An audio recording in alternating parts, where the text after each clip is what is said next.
It's the Empowerment Perspective Radio Show, hosted by Demiso Josie, Kareem Spence, and Miss Stacy Sanderson Dick. Stay empowered. Stay empowered. All right, welcome to another episode of the Empowerment Perspective Radio Show. I go by the name of Demiso Josie alongside Stacy Sanderson Dick. We are missing Mr. Petty.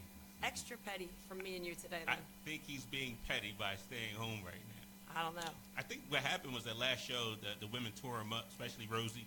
And I think he's still a little traumatized by it. Maybe a little. No, I don't know. But now he had something he had to do today, so we're missing out on Mr. Petty. But we will make sure we step up the pettiness on this show, right? So on today's episode, we're going to be talking specifically about sports and student athletes. School's right around the corner. I'm sure football camps and stuff are about to open up, or maybe already have started to do so. So in the building today, we got a student athlete. We have a basketball coach in the building.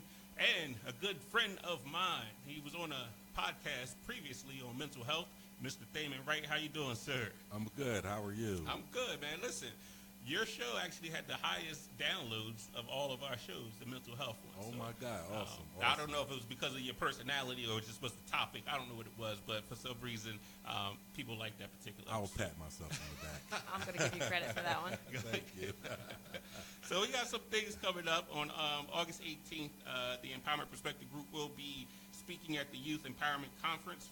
And that conference takes place at the Atlantic County Community College at 9 a.m. to 4:30 p.m. It's $15 per youth. The ages are 12 to 17. So myself and Mr. Petty will have two separate sessions on there. Me specifically, I'm talking about So You Want to Go Pro. So it's going to take a little bit of a sports and life story, combination presentation for that. We also have Mr. Spence talking about what's your why. So one of the biggest things that we talk about on our show all the time is developing a why, and that allows us to push through certain things. What is your why, Stacey? Why are you still here on this particular radio show? Because you let me hang along a little bit longer than probably I should have. My why is because I want to do bigger things for kids and the kids out there that are struggling. Mm-hmm. But my kids are my why for everything. So I think I need to lead by example. If I want to raise decent kids, go out there and make a difference, it's got to start with me. Makes sense. Now, you were down the shore just... That's the voice, Yeah, screaming at the kids in the ocean, and yeah.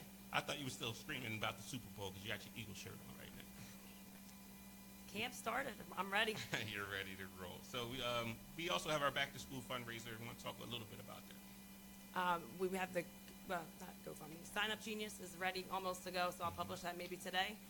We're hoping to collect as many school supplies as we can to get kids ready for the first day of school, and I think it's really important that all kids start on the same starting line. Some kids don't come prepared. Mm-hmm. That anxiety is already in them to come in without having their stuff. Almost quits from day one, I think, a little bit. Got you. And don't forget, Bostos is still having their Christmas in July fundraiser down there, food drive. So if you have non-perishable items, make sure you drop them off down there at the Cumberland Mall. So we have a segment called Take It Personal. I have a Take It Personal story I need to share real quick. For those who follow me, and there's news about me that I got a new job. I'm not going to tell what that job is or where it is. I'm not going to do that yet, but I did have a new job. But I went through this process of this interview, a bunch of interviews. I've been on so many interviews, and I'm tired of talking to people at this particular point in time.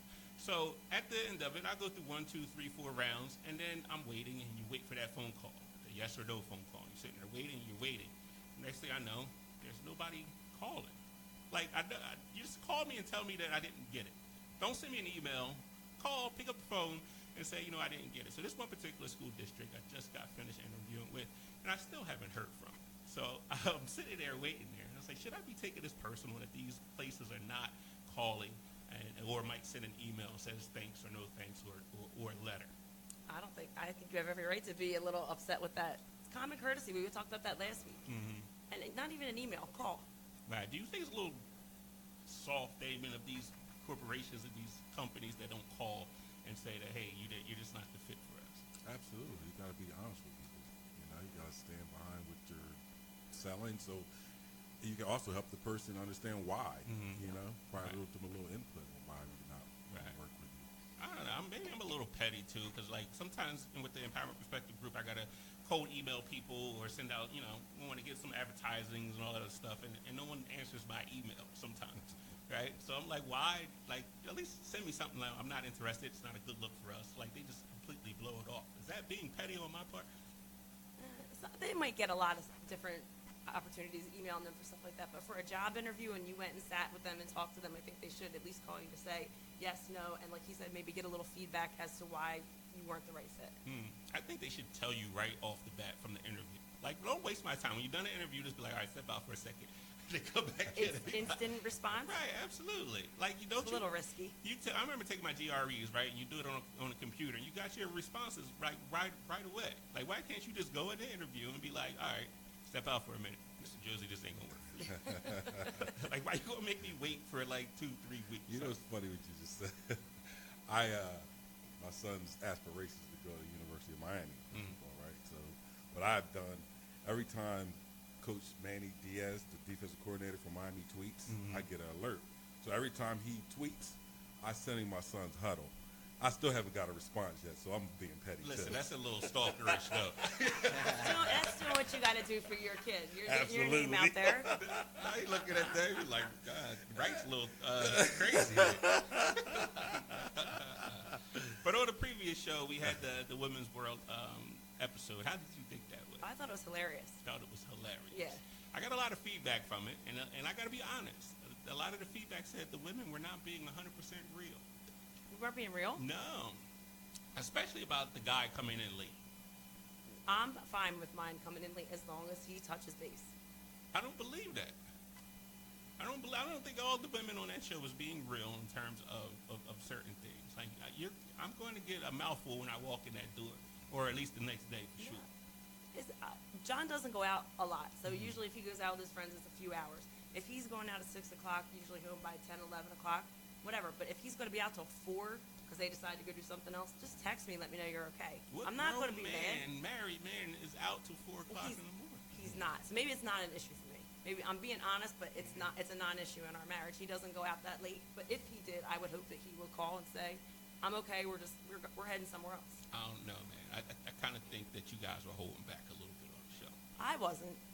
I don't know. That's not what the people are saying. All right, you need to dig a little deeper. That's what they're saying. We'll have to bring the ladies back again and get some more questions going. So, Thamon, I'm gonna ask you, what time is too late for you to come home? That it doesn't even make sense. I would probably His son's eyebrows just went up, by the way, too. I always try to communicate. You know, I'm going to be late and try to give at least a roundabout time when I'm going to be home, especially beyond 10 p.m. Makes sense to me. I ain't calling. I'll just take the beating when I get home. I'm going to get in trouble anyway. So I'll not even call. No, I don't do that. So we're about to go to a commercial break. On the flip side of this break, we have on the lines calling in from Last Chance U, the one and only Brittany Wagner and her 10,000 pencils. So if you are a Netflix fan and you watch Last Chance U, the counselor that's on there, we're going to start talking about how to prepare our student athletes for this upcoming school year for high school and college students. So until after this commercial break, stay empowered. Hi, I'm Gary Monteroso, and I just love the sound of beer being poured into a glass. If you also enjoy a cold brew, then join Tara Nurin and me every week for What's on Tap. We'll bring you tasting reviews, some of the top personalities in the beverage world, and much more. Saturdays at 1 p.m. on 99.9 FM, 1240 a.m., and online at snjtoday.com. A Healthier You is brought to you by Inspira Health Network, inspiring medicine. Hi, I'm Ayla Gentiletti, your nutrition expert. Pulses, part of the legume family, are one of the top food trends of 2018. Pulses include several beans and peas, as well as chickpeas and lentils. They are a great source of lean protein, fiber, potassium, folate, and iron. Because of their nutritional composition, pulses have been shown to reduce the risk of diabetes, hypertension, and obesity. Additionally, in a 2016 study, pulses were linked to weight loss in participants who consumed at least 3/4 cup every day. Because of their fiber content, they help you feel fuller longer. Pulses like canned beans are a quick, easy, and cheap source of protein for lunches and dinners. Black beans can be added to tacos, cannellini beans go great with whole wheat pasta, and chickpeas make a tasty salad topping. A Healthier You is brought to you by Inspira Health Network, inspiring medicine. All right, welcome back to the Empowerment Perspective Radio Show. As I mentioned before, we're talking about sports today and student athletes. We have a high school basketball coach, somebody I've worked with for many years, right, Joe? It's been a long time, right? Yeah, I would say 17 years ago. We had some ups and downs and things of that nature, with the seasons and things of that nature down there in Hamilton. Yeah, so, I'm a boys basketball coach. Been there for 18 years, coaching basketball probably for about 27 years. Was an assistant coach. I was at the college level. I'm also a guidance counselor. So I kind of mixed the two together, and, we've stayed in touch over the years, even when you left us, and tried to keep the MISO on staff as my assistant coach. And, I'm happy to be here and give some advice today if you need it. Got you. Now, you talked about being a guidance counselor and a basketball coach. How do those two worlds kind of exist together? Yeah, so you have the academic piece and you have the athletic piece. So I'm both of those. I'm a guidance counselor. I'm always a guidance counselor first, even when I talk to my student athletes, because it's really important for them to do really well in school, make sure they're on the right track, and then we could talk sports second. And that's just the way I approach I approach my profession. Got you. I understand. So the season's about to start. Sports are about to start as far as football in school and things, and the student and athlete combination. What advice would you give parents to preparing their students or their children for the season and being a student athlete? Yeah, in general, I think, have these incoming freshmen, they have to know what academic track to be on. Make sure that they're taking a college prep curriculum or higher. And honors and AP classes are great, but make sure you don't bite off more than you can chew. So you might need to monitor that, especially incoming freshmen. So that's where we start with, the coursework. And then getting ready for the SATs and the ACTs. I'm sorry, but that's still utilized by the colleges. And you need to get ready for those at the right time. You don't want to take them too early. And you can take them multiple times, but it's real important to get ready for those. Talk to your guidance counselor at school. They'll be a big help in that department. And then, as far as the sports go, let's get to the sports part of it. Know your level. Make sure you know if your son or daughter is bordering on the Division I. There's certain levels of Division I, Division II, Division III. Those are things that some parents may not know. Some of us know because we've been involved in sports, but others don't know, and they might have a really good athlete, a son or daughter, who is teetering on possibly being a Division I athlete. So I would say know your level, ask your coach. And if you don't like your coach, you still got to ask them, because they'll be brutally honest with you. I hope they would be. So make sure you're doing that. I wouldn't get too involved in the recruiting services. I think, the most important thing is kids can actually get involved in the process themselves. And by calling the coach, by interacting with the coaches that they want to attend that college or university. Coaches really respect that. As a former college coach, I know I really respected when a kid called. Back then, we didn't even have email when I was coaching at Millersville back in 95, 96. I think we just started with email. Right. So, but yeah, I definitely would encourage the kids to be a part of that process. Don't let your parents just do everything. Real important. So, because every coach hears the parents say that their son is great or their daughter is great. So, they want to see something else there. Now, Thamon, your son is here, and I know he's getting ready to go through probably the recruiting process. You talked about Miami. How involved are you, other than stalking the coach? How involved are you in that process? I'm heavily involved. I've been involved from the beginning, part of his development. I find the camps.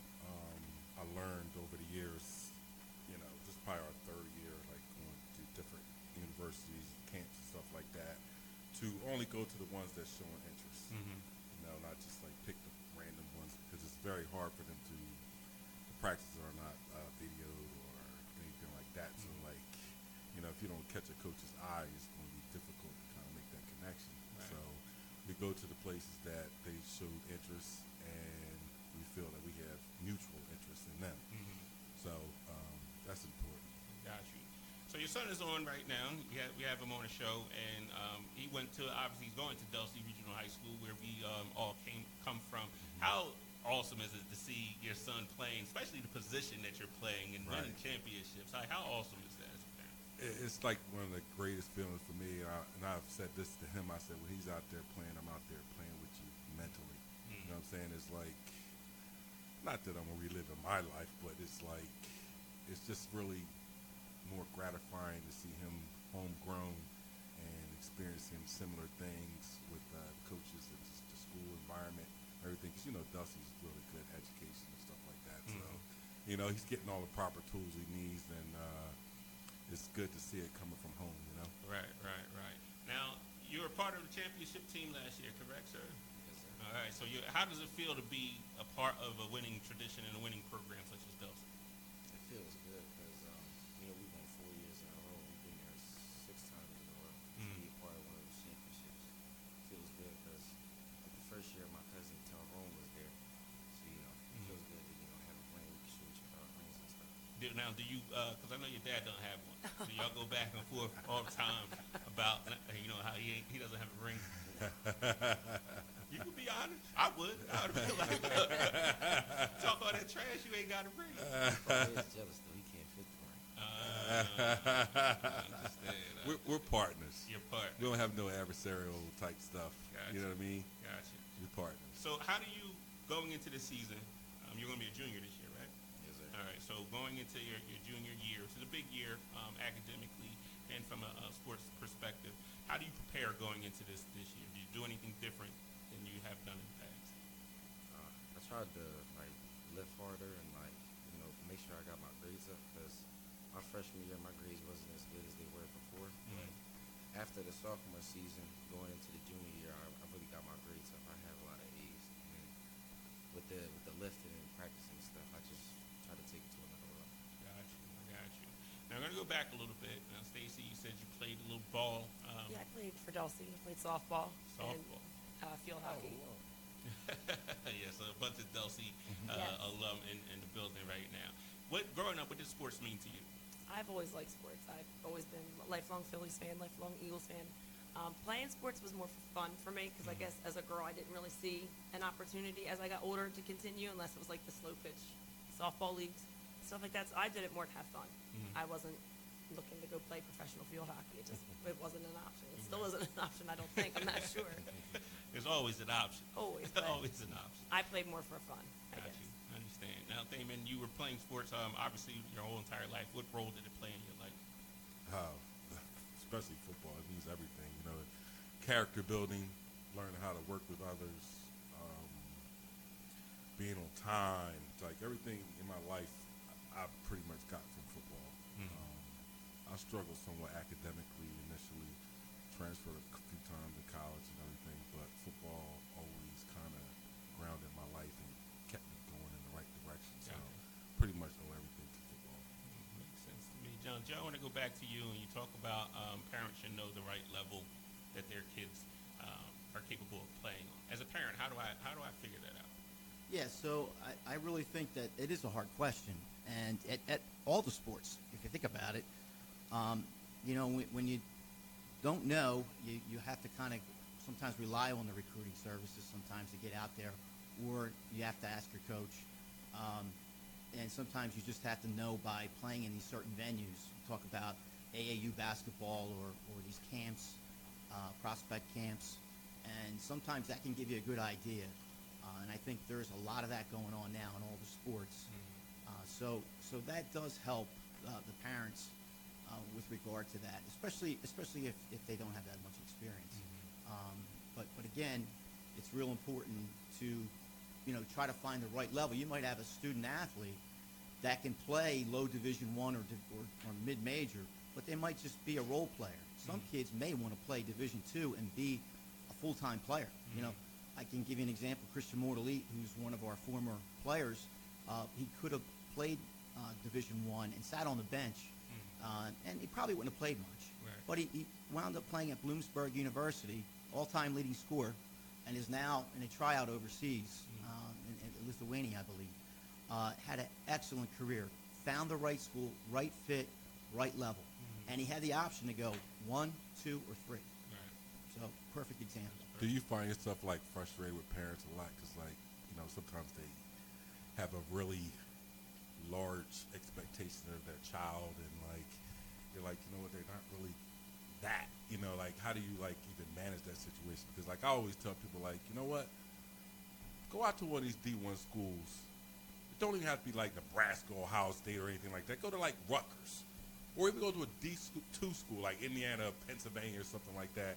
And you go out there, you tell me if your son can play. Because I don't think people really grasp the physicality, the size, and the, you know what I mean? Like the physicality of college football. You know what I'm saying? Yeah, and it's true. If I think back in my 18 years in Hamilton, I haven't coached a Division I athlete. And that's not a knock on me as the coach. Demiso knows I'm not that bad, right? I mean, you know, at the end of the day, people really don't realize, and sometimes they need to see that. And just to your point, is how I may, you know, recommend that if I get a little frustrated. But I try to balance it and try to put it in perspective. It is an education to go through that process, and sometimes it can be disheartening to know that they might be on a 3 level and not what you thought. And sometimes the coaches, they make mistakes too, so it can go the other way. But you know, I would focus more on trying to find the right fit for your son or daughter, and then I try to help the parents out as much as I can by making phone calls to the coaches that I know and saying, okay, here's some film, you know, and sometimes I'll get some feedback from the other coaches because sometimes I'm not sure if they're what level it is. You know, it's funny you say, because I do that sometimes. Like I'll send my son's huddle out to some of my friends and say, you know what, check him out. Like, tell me what you think. Because I want perspective. I mean, am I blowing him up more than what he really is? You know, but so it's always getting that feedback from people. You know, because I have some few mutual friends who are like, my one buddy played at Penn State and he's got a shot in the league and everything. And we have a mutual friend who has a son that's offensive lineman. He was like, what do you think of him? He said, you know, hey, this person said that, yeah, he could be a D1 prospect. So I take a look. I was like, nah, he's a D2 kid. Yeah. Which is not bad. No. Not at all. Not at all. And that doesn't mean that football ends there for you because there's kids that make it through there. Right. And it's a good point with the film. In basketball, it's probably a little different than football because the coaches can sit through a whole football game. But in basketball, some of the college coaches will want a full game film. Right. And if I say I have some film, they'll say, don't send me highlights. Right. You know, that's the thing. Now, don't send me the highlights. Same Everybody looks, even Demiso Josie's going to look good in the highlight. You know what I'm saying? So at the end of the day, I think that's probably the most important thing is to figure that out, get it bound. And I said earlier, you know, get your son or daughter involved in that process. Right. They really appreciate that. Right. The coaches really they like that. I was actually talking to Nebraska about my son recently, and I said, go look at the game film because the highlights don't give you perspective because he's making plays when it matters, you know? Like he's got this, I kind of had it too, but he's got this real crazy ability to knock the ball out. It looks really like, it's crazy, and it's like, I'll go to the sidelines and he'll tell you, like I'll say, it's time. And then the next series, that ball's getting popped out, and he's got it. You know what I mean? It's crazy. Yeah. So as I promised, we have on the line Miss Brittany Wagner. How you doing? I'm good. How are you? I'm doing wonderful. And Miss Brittany Wagner is from the Netflix series Last Chance to You. She now has her own organization, 10,000 Pencils. She's a phenomenal counselor, speaker. I've watched a couple of your things on YouTube, so I think I have at least know a little bit about you. So let's talk about your organization, 10,000 Pencils. Like, why did you decide to start that organization? I mean, I don't know that I ever dreamed of doing it or that I ever really had a thought of doing it. When I left East Mississippi, I didn't really have a plan. I just knew it was time for me to go. And I was in a coffee shop and talking to 2 men that were fans of the show, and one of them I didn't know at the time, but he was a small business consultant, and he said, you know, why don't you do this on your own? Like, why don't you start your own company? And I looked at him like he was crazy, and I said, because I don't have any clue how to do that. I'm not a business person, you know, and I don't know how to start a company. And he said, well, but you have the platform, and you know what you're doing, and you're really good at your job, and you don't have to work for an institution to do it. You can do this on your own. And so from that moment forward, we kind of started brainstorming about what a company would look like, and came up with 10,000 pencils and kind of came up with the business plan surrounding it. And I think the beauty of it was that I never really thought about it. I just went with it. And it's grown and it's changed. I mean, what we first envisioned, it's kind of changed from what we first envisioned, but it's going strong, and I'm really happy that I went to that coffee shop that morning and that I entertained that man's advice. Yeah. Stacy, I see you smiling over there. Is there a reason why you're smiling, Stacy? That's why I'm with you now. So if I would have said, let me think about it for a little bit and join in this, I would have talked myself out of it. So it's kind of, you need to pull the trigger sometimes and not think it all the way through. You don't need to know every step of the way. You just need to start. Right. I feel like if you have your skills and you have, not necessarily a plan, but you believe in yourself, you should be able to do almost anything that you want to set out to. And I tell people a lot that your goal may not be the same, and the vision may not be what you initially set out to. So it might take you somewhere completely different. Like, I had no idea we were going to be on the radio. I was going to say radio. Right. So I was thinking, we're going to speak all over the country, and that would be it. So, we kind of share the same story. Now, on the show, you talked about, do you have your pencil? And you're always on these guys about having pencils. Is that where the title of your organization comes from? Yeah, and that really came from fans of the show, honestly. The thing about scuba that I don't know that a lot of fans really have swallowed is that it was 40 miles away from really any kind of civilization. So 40 miles from the nearest Walmart. There was literally nothing in that town. And we had a lot of guys that would come. They came into college with nothing. I mean, it was nothing, but it was everything they had. And, no one took them school supply shopping. I mean, no one was really involved in their academic side of their life. And so they would show up to school and they're doing the best that they can, but they don't have a pencil, and it was really that simple as they just didn't have a pencil. And, I think I went to college with a U-Haul, so, I had this notion going into the job, I think, that everyone came from the same situation I did, and I quickly learned that's very false. And I just decided, this is not that big of a deal. I mean, I could be a part of their solution, or I could be a part of their problem. And I would go to Dollar General, and I would buy about $30 a month in number 2 yellow pencils, and I just had them in my office and I had paper, I had notebooks, I would get old backpacks from people who didn't want them anymore, and I just started having school supplies in my office because I realized that there were so many of these young men who they didn't have it, and yet we expected them to perform at the same academic level as those of us who had every resource we needed available to us, and I didn't think that was fair. So I started just handing out pencils, and then the fans of the show really kind of formed the whole, do you have a pencil hashtag, and kind of started pushing it. And from that moment, I really thought about, the pencil really signifying more than just the fact that it was a writing utensil. I mean, it kind of symbolized opportunity for me, and the opportunity maybe that you're giving someone by just simply handing them a pencil. And we just kind of morphed it into the whole 10,000 pencils. I kind of took it from Malcolm Gladwell's Outliers book, where he talks about 10,000 hours of effort. And I thought about, it is 10,000 hours of effort, and it's 10,000 athletes, and it's 10,000, pencils that I've handed out, and that's how we came up with 10,000 pencils. Gotcha. I can definitely feel your passion and hear your passion for these students. Like, where did that come from? I believe your father was a psychologist, correct, and your mother, I believe, was a teacher or a counselor of some sort? Yeah, I think a lot of it simply came from growing up in Mississippi.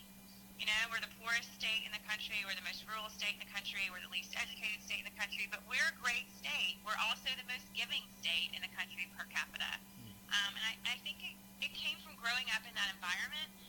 My dad always made sure that we were aware of people around us and aware that everyone didn't live like us. Everyone didn't come from the same situations and life circumstances that we came from. Both my parents, my mom working in special education, she made sure that we were very aware that, that people have disabilities and everyone's dealing with their own issues, and they're all okay. There's nothing wrong with any of us and the issues that we're dealing with. And I think they instilled that, in us at a very young age. My earliest memory of really being concerned about a peer was 4th grade.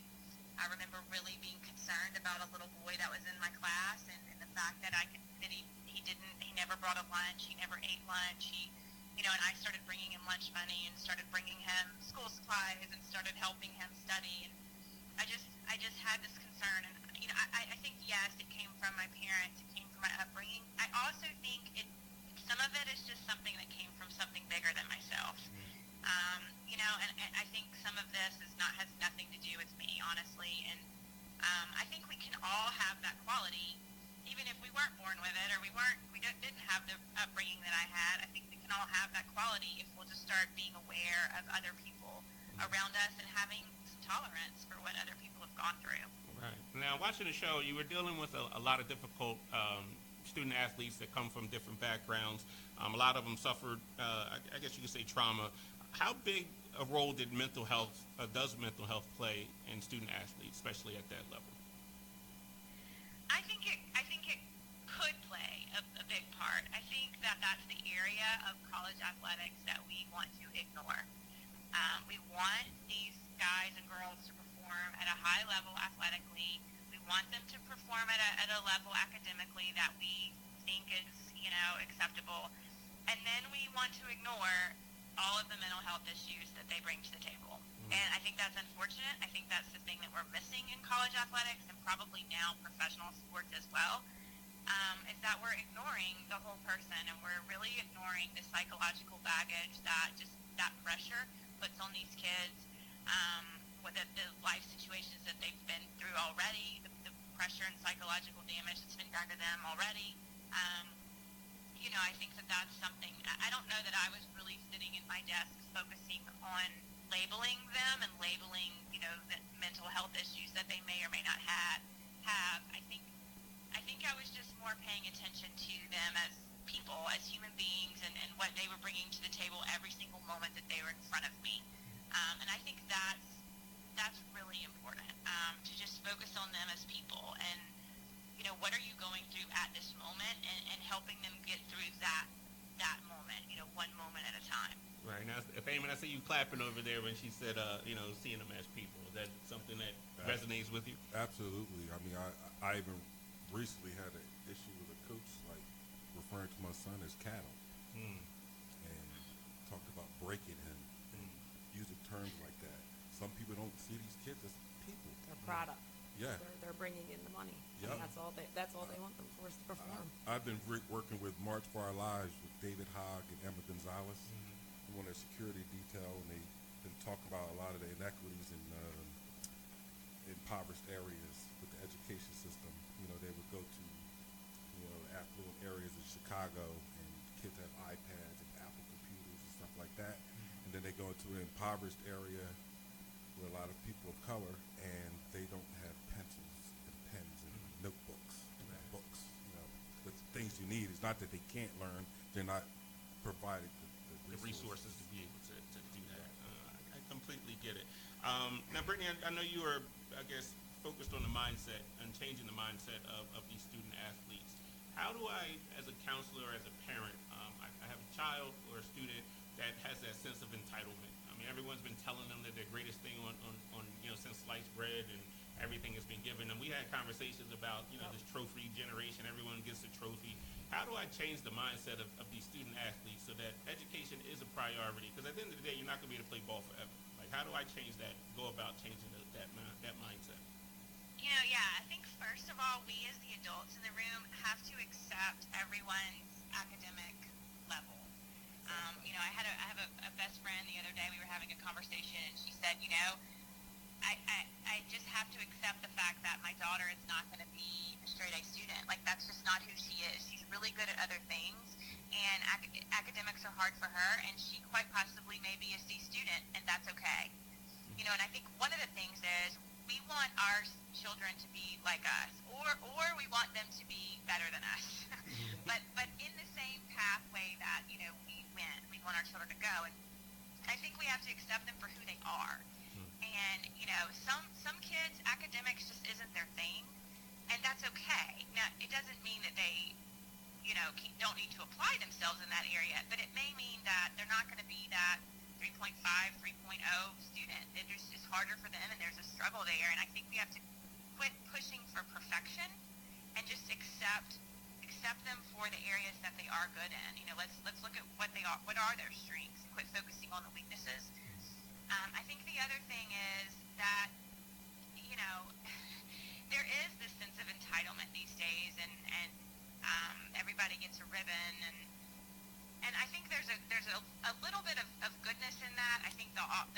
also a whole lot of not, negativity in that mentality, that life's just going to be easy and everybody's always going to like me type of thing. I'm going to be good at everything, because that's not reality. I think in the things that, with academics, for me, it was about creating small successes. If I had a student that was struggling, a Ronald Ollie that was struggling, and he wasn't comfortable in the classroom, he didn't believe in himself academically, it was manufacturing a moment where he could say, oh, maybe I can do this. Like, maybe I am smart. And teaching him in the same way that we teach kids on a football field. Everybody walks out on that football field. I always tell the story of being at, you're at an Alabama practice and you have 5-star athletes all over the place, and every single one of the freshmen out there is mentally telling themselves, oh my gosh, I'm not good enough to be here. What if I can't do this? What if I shouldn't have gone here? And they're all having this negative talk in their head because it's intimidating to be out there until they catch that first pass, or until they get that first tackle, and then they go, okay, maybe I am good enough. It's the same mentality in the classroom. Most of those kids are doubting themselves until they have their first successful moment. The problem is we don't give it to them because we expect perfection. And so, rather than giving them a successful moment right off the bat, we're telling them basically that they're not good enough by saying, why don't you have a pencil? Why don't you sit on the front row? Can't you sit still for 8 hours?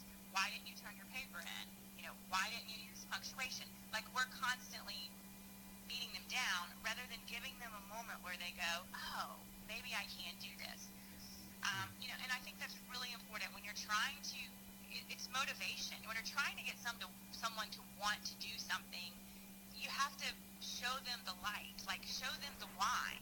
And nagging them or beating them down is not showing them the why. Beating them down is showing them, that they're not good enough and that they're not going to be successful in it. So why try? I just think that's really important, especially when dealing with a lot of low socioeconomic students who just haven't had that success. They don't have the support. They don't have the cheerleaders in their corner. They don't believe in themselves. I think it's really important to manufacture a successful moment. Now, do you have a toolbox that you go to? Like, in mental health, we always talk about, like, if you go to the front door and it's locked, you try the back door. And if the back door is locked, then you try a window. Sometimes in public schools and stuff like that, they try to mold everyone into the same person and don't try different avenues to try to reach the child. Yeah, I think you definitely have to have different methods. For me, it was, I'm not a labeler, so I tried my best not to really look at transcripts real hard, or I never Googled a player. I didn't want to know, like Dakota Allen. Dakota went through, I didn't know what Dakota Allen had done. Now, I knew that he had spent some time in jail, obviously, because we talked about it, but I never knew that it was an armed robbery charge. I never knew the story until after he was gone. Same with every athlete, that we had. I didn't want to know coming in, because I didn't want to have preconceived notions. I didn't want to label them. I think people live up to their label. So when you constantly, are labeling something, you tell a 5-year-old they have ADHD, that you just created a kid with ADHD. So I think, I'm not a fan of labeling. But what I would try, so I would look at transcripts, I would look at the data that I had in front of me, and then I would kind of go, okay, whatever, put it away and move on. And I felt like it was important to kind of get to know every student. I learned really quickly, with certain, I started to see the pattern. I started to learn that guys that had been abandoned most of the time didn't respond very well to yelling. They didn't respond to getting kicked out of situations because that just felt like abandonment again.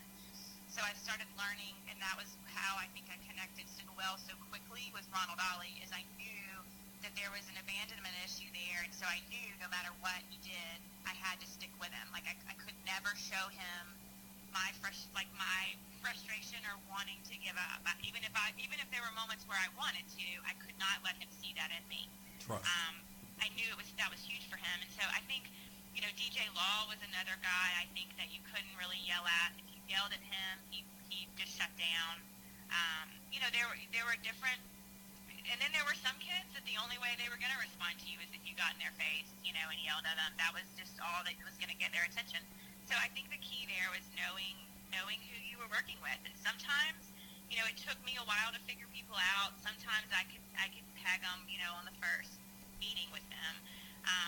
And the thing that I think the adults in the room, we fail the students on is that's a lot of work. It's a lot more work to get to know everyone individually and kind of have an individual plan for everybody. It's a lot easier to just put everybody in a category or a label, which is what I think we now do in public education. It's so much easier to just label people and go, okay, well, you're in this group, you're in this group, you're in this group, and then we teach to the group, rather than get to know everyone individually. And I've said it to a lot of adults that when I've spoken to teachers and administrators, I've said, we need to start earning our paycheck.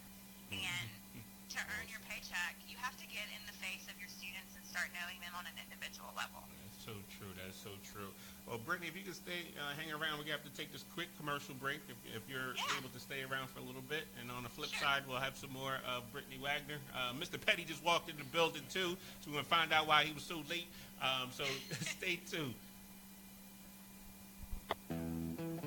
Hi, I'm Gary Monteroso, and I just love the sound of beer being poured into a glass. If you also enjoy a cold brew, then join Tara Nurin and me every week for What's on Tap. We'll bring you tasting reviews, some of the top personalities in the beverage world, and much more. Saturdays at 1 p.m. on 99.9 FM, 1240 a.m., and online at snjtoday.com. A Healthier You is brought to you by Inspira Health Network, inspiring medicine. Hi, I'm Ayla Gentiletti, your nutrition expert. Pulses, part of the legume family, are one of the top food trends of 2018. Pulses include several beans and peas, as well as chickpeas and lentils. They are a great source of lean protein, fiber, potassium, folate, and iron. Because of their nutritional composition, pulses have been shown to reduce the risk of diabetes, hypertension, and obesity. Additionally, in a 2016 study, pulses were linked to weight loss in participants who consumed at least 3/4 cup every day. Because of their fiber content, they help you feel fuller longer. Pulses like canned beans are a quick, easy, and cheap source of protein for lunches and dinners. Black beans can be added to tacos, cannellini beans go great with whole wheat pasta, and chickpeas make a tasty salad topping. A Healthier You is brought to you by Inspira Health Network, inspiring medicine. All right, welcome back to the Empowerment Perspective Radio Show. I am Demiso Josie. Mr. Petty has walked in the building. Yes, I'm here. How you doing, I'm sir? Here. I'm doing well. Took a little time for me to get here, but I'm here. Well, I thought Rachel from the last show Rosie from the last show had scared you off. She was going at your neck a little bit. I thought she was a little afraid to come in today. Nah, she tried. But my pettiness is really, really thick. And it takes, a lot more than that to keep me away. I understand. We are on the phone with Brittany Wagner from 10,000 Pencils and the Netflix series Last Chance U. We're talking about student athletes and, school's around the corner. Camp is about to open up. We want to get these students ready and prepared, and more importantly, the parents prepared to be able to help their children, and teachers, obviously, and educators need to be able to do those things. Now, Mr. Petty, you did have a question that you wanted to ask Brittany about the two young men that were arrested in the show. Yeah, my heart goes out to those two guys. I mean, I watched the first season, I watched the second season, and those guys, really had a heart and passion for playing football. What they didn't really, like too much was actually the academic side. Do you think that because of the economic factors that was in their lives, you think that attributed to them actually being involved in the incident they got involved in? I think there were a lot of things that contributed to that. I don't know if you've seen season 3 yet, but at the end of season 3, there's a bonus episode. It's called Life After, and that episode is a follow-up to myself, Ronald Ali, Dakota Allen, and also shows you Isaiah Wright and where he kind of is now in that situation. I think socioeconomic status contributed to their lives. I think more importantly than that, I think the foster care system really contributed to that. I mean, they were in foster care situations for about 7 years of their lives. You saw on the show where Camion, the older brother, who was only, I think, 2 years, maybe 3 years older than Isaiah, was basically had become the parent of all of these kids. There were 7 of them total. And he was taking them, getting them ready for school, and really trying to figure out how he was going to feed them. They had lots of years where they didn't know where their next meal was coming from, and would go through Walmart and just steal chicken, and eat it in the store real quick, just so they could eat. And, I can't imagine going through that as a small child, and just having adult after adult after adult fail you. I think they had because of that, and then when they were in the foster care system, they had some very negative experiences as foster children.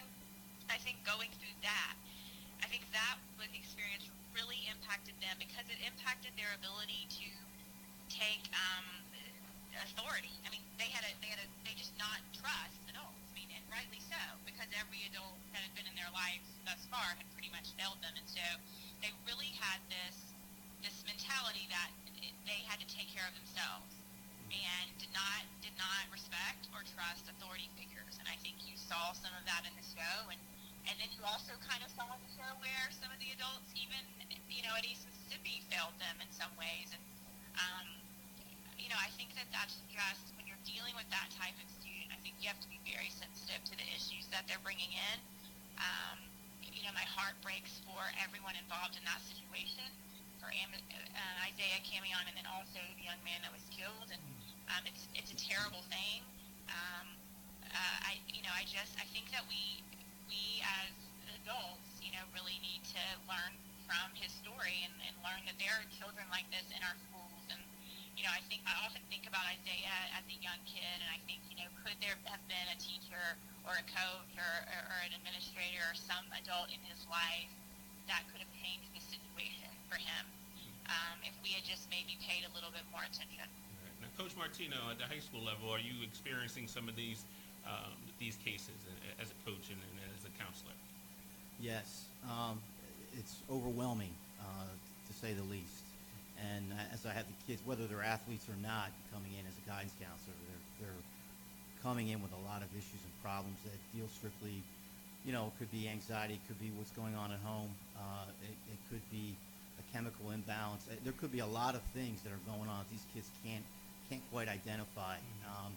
And you're getting back to what someone said earlier about a teacher trying to get in there and try to get know the kids a little bit better, and it's not just about academics.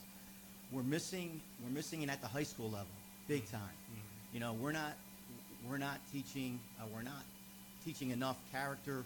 We're not teaching enough things that can help these kids go to the next level.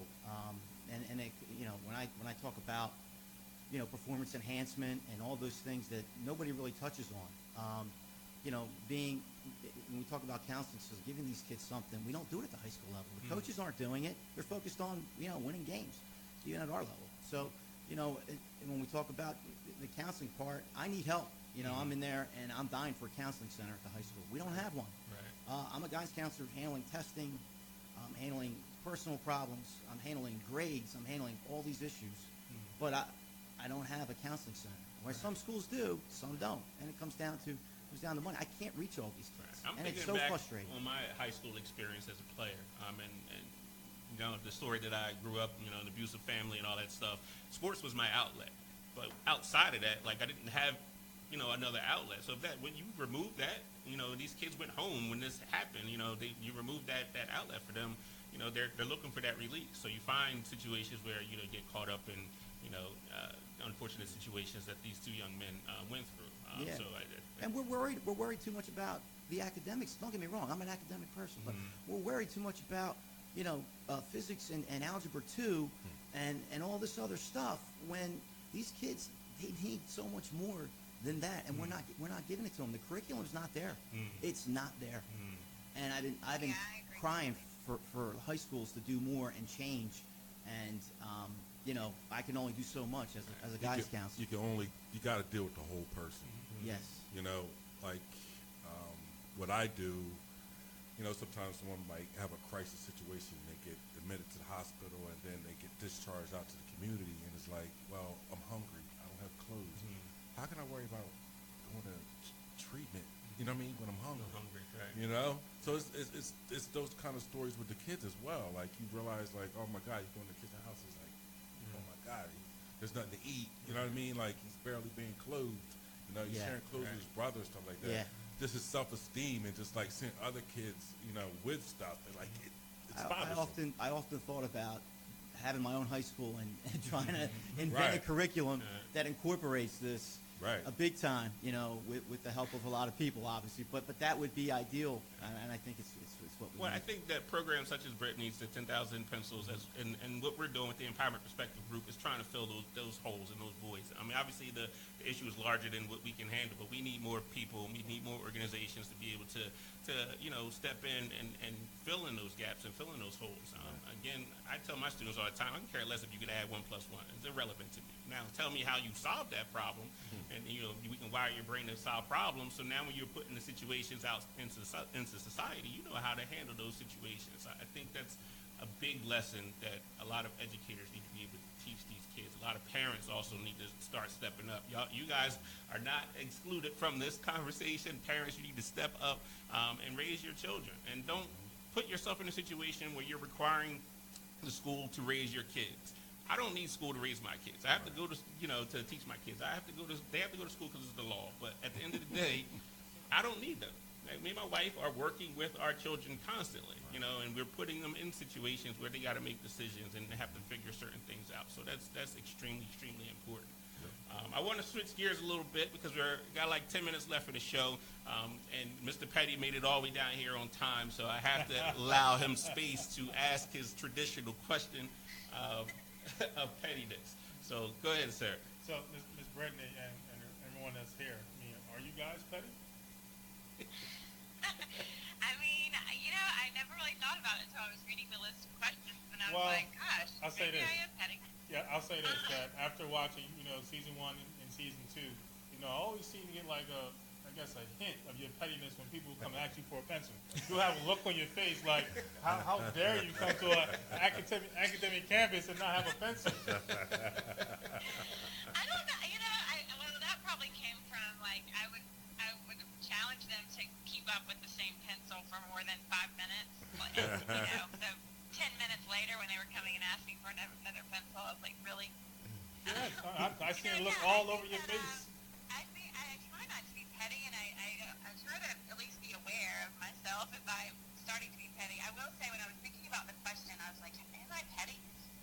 And I think I'm more petty with my boyfriend than any other. Okay, let's go there. I'm glad that you asked that, brought that in. Let's go there for a second, because we have a running question on this show, specifically about wedding rings. Yes. Go ahead, sir. So the question is, should the wedding rings cost the same, or should yours cost more than his? Oh, mine should definitely cost more than his. Oh, here we go. Here we go. Why? So you're not even. Okay, I listened to you guys. Wait a minute. You said Walmart? Walmart. Well, okay, well. Mine needs to cost a lot. All right, well, we have to know that, you know, because I listened on the way in that you in Mississippi. I understand that Walmart is about 20 minutes or 40 minutes away from, and that may be a really important store. But here in Jersey, Walmart is not an important store to us at all. No, I'm not a fan. I live in Birmingham, Alabama now, so I haven't graced the presence of a Walmart since I moved from Mississippi. But I also heard you say that you wanted to make sure that as teachers and administrators and even parents, make sure that you are teaching to the whole child. How is it that you not even considering the fact of how your husband may feel about getting slighted by getting a ring from Walmart? It's so unfair. You don't have a husband. Let's check that. Well, listen, just make sure you call us for. Because he hasn't presented me with a ring. So there we go. He's not getting hers at He's Walmart. going to be on next week's show. Where is the ring? That is too funny. I told my wife to get it from a gum machine because I ain't gonna wear it anyway. I hate jewelry. That's an issue with me. Men not wearing their wedding ring. She said that's petty. That's punishment. I hate jewelry. I won't even wear a watch. I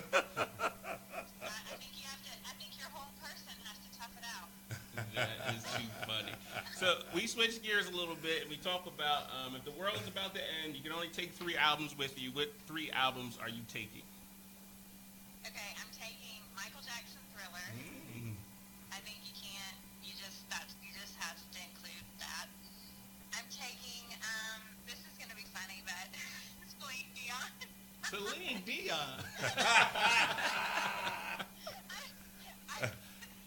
Because I think that nowadays people don't sing anymore. It's all like manufactured, you know, voice, like they manufacture their voice with technology, and we've lost like that true singer, which I just think Celine Dion she does. She's got that true singer voice. So I feel like got to take that so that I can remember that we used to sing. and all of our songs are, you know, love and all that juicy stuff. So that's good. And then my new favorite kind of band is Imagine Dragons. Magic Dragon. I love the new stuff from Imagine Dragons. It's got a cool beat. It's got most of their songs have a really good message. Yeah, so there we go. Well, Brittany, we thank you for your time and definitely giving us some great information for our audience out here. If people wanted to get in contact with you, how can they reach you? My website's BrittanyWagner.com, and Twitter and Instagram handle is Brittany_MSGirl.